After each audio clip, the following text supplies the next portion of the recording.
Halo semuanya, apa kabar? Oke, ini untuk pembacaan tentang sisi gelap dari sebuah zodiak. Oke, semua zodiak akan aku buat cuman masing-masing videonya, dan kali ini jadwalnya untuk Capricorn. Ingat, karena ini adalah sisi gelap, jadi energi negatif yang akan aku bilang. So jangan ngomel-ngomel sama aku misalnya, aku nggak kayak gini, aku nggak kayak gitu. Well, sisi negatif ini berarti ada mungkin dalam diri kamu, hidup kamu, ya bukan berarti kamu tunjukkan atau memang kamu jalani, mungkin aja orang lain, ya. Yes, ya.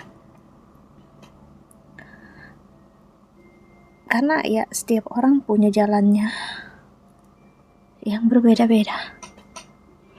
Mungkin kakaknya kamunya yang memang energinya selalu positif, ada yang orang yang ibaratnya terbalik dari kamu juga ada, walaupun zodiaknya sama.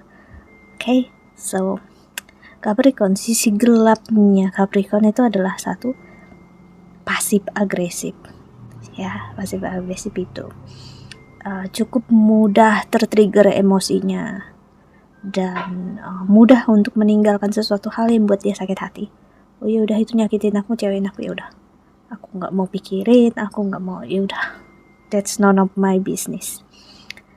Jika ini dalam bentuk energi yang negatif atau toksik, Capricorn bisa menyesali apa yang dia lakukan ini. Misalnya dia seperti itu dan membuat dia justru kehilangan orang yang benar-benar sayang dan dia cintai sama dia, karena dia memikirkan untuk nggak mau ngeribetin diri dia.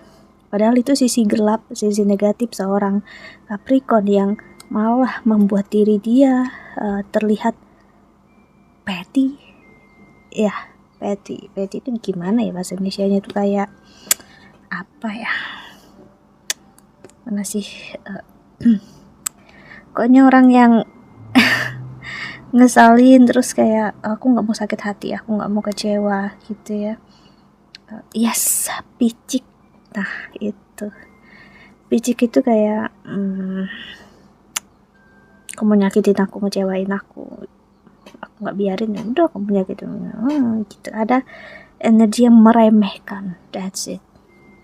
Lalu kekerasan kepalanya Capricorn, ya suatu saat aku melihat setiap orang yang aku kenal ya Capricorn akan nyampe di limitnya, di mana semesta ataupun Tuhan, orang sekitarnya akan membuat dia untuk stop ngerasa diri dia selalu benar. Jadi stop Capricorn, jangan kamu ngerasa diri kamu selalu benar, karena kamu akan nyampe di suatu kesalahan yang kamu memang harus mengakui kesalahan kamu dan benar-benar minta maaf. Capricorn adalah salah satu zodiak yang memang sulit sekali untuk benar-benar minta maaf, karena dia akan selalu mempunyai alasan kenapa dia melakukan hal tersebut. Ya, mungkin benar itu hal yang baik, hal yang oke dalam hidupnya dia melakukan ini, melakukan itu, tapi bukan berarti nggak mau untuk belajar. Karena Capricorn energinya tuh bisa stuck, dia sulit untuk mengubah diri dia atau berubah dari kebiasaan lama ataupun kesalahan, karena dia udah terbiasa akan hal tersebut. Ya, jadi kalau dia keluar dari zona nyaman tuh agak ngerasa aneh gitu ya. Aku harus ngerasa apa, berpikir apa ya, gitu. Udah, nggak mau ribet gitu ya, kamu mau ribetin aku, nggak jelas gitu. Pokoknya itu energinya gitu, ngerasa apapun itu, yes, petty itu kayak meremehkan, terus ngerasa hal lain tuh nggak penting selain diri dia. Nah itu sisi gelapnya Capricorn.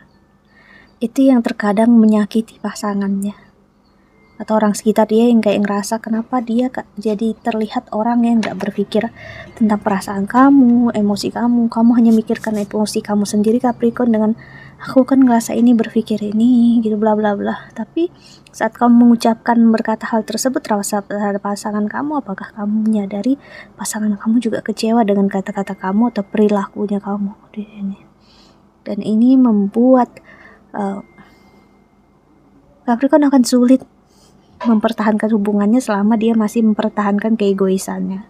That's okay kalau memang mau mempertahankan keegoisannya, nggak apa-apa sih, aku nggak masalah juga. Cuman nggak akan semua orang akan mampu untuk ngehandle itu, ya. Karena kakak akan juga Capricorn akan menarik orang yang sama egonya juga sebesar Capricorn, dan akhirnya egonya tabrakan dan akhirnya berantem, clashing satu sama lain, merasa diri dia paling benar, sama pasangannya juga dia ngerasa diri dia paling benar, dan ya itu tadi malah bikin hubungannya berantakan. Yes. Dan Capricorn adalah salah satu juga orang yang pandai menyembunyikan perasaannya, menahan diri dia untuk gak ngerasa sakit, kecewa, tapi sebenarnya dia sangat sakit hati, sangat kecewa. Misalnya kayak, aku gak peduli dia mau ngapain apa, tapi sebenarnya itu nyakitin banget, ngecewain banget dalam dirinya dia. Selama dia belum benar-benar ikhlas, kayak, oh dia nyakitin, ngecewain aku, udah jalannya bukan, ini udah, aku gak apa-apa, oke. Bukan dengan, apa sih nyakitin aku, emangnya aku peduli, itu unimportant, terus whatever lah gitu, bullshit atau gitu. Pokoknya energi yang kayak gitu justru malah menekan si Capricorn dan membuat dia malah membuat dirinya di dalam lingkaran karma yang terus ada, di mana dia akan selalu merasakan kekecewaan dan sakit hati itu secara tidak sadar. Itulah kenapa bagi seorang Capricorn that's okay untuk belajar minta maaf walaupun kesalahan kamu gak besar atau bukan kamu yang salah. Belajar untuk melihat pasangan juga butuh dikasih makan egonya, butuh dia untuk mengerti, memahami. Belajarlah untuk lemah lembut, belajarlah untuk menyadari ya kalau kamu salah, stop. Gak perlu ngasih alasan, gak perlu kasih excuse, ya diam aja dan perbaiki. Nah ini yang gak semua orang punya kemampuannya. Kayak dia mengakui kesalahan, tapi belum tentu dia benar-benar memperbaiki. Nah itu, karena gak semua energi Capricorn itu mau untuk memperbaiki dirinya. Kenapa? Entah dia ngerasa dia memang gak baik, atau dia ngerasa takut untuk memperbaiki dirinya, karena kalau dia memperbaiki dirinya dia ngasih lihat dia benar-benar salah. Jadi ego, sebesar-besarnya ego itu sebenarnya ada di dalam diri Capricorn ya. Terutama Moon di Capricorn, aku bertemu sekali seseorang Moon di Capricorn itu minta maaf. Kalau ngelakukan suatu hal, tapi nggak lama dia akan melakukan hal yang sama lagi. Dia benar-benar memperbaiki, belum tentu. Nanti dia akan selalu mempunyai alasan untuk membenarkan apa yang dilakukan. So, cek lagi, ini adalah sisi negatif. Berarti aku harap ini bukan energi kamu. Okay, so that's it. Harap membantu. Thank you so much for watching. Bye bye. See you in the next video.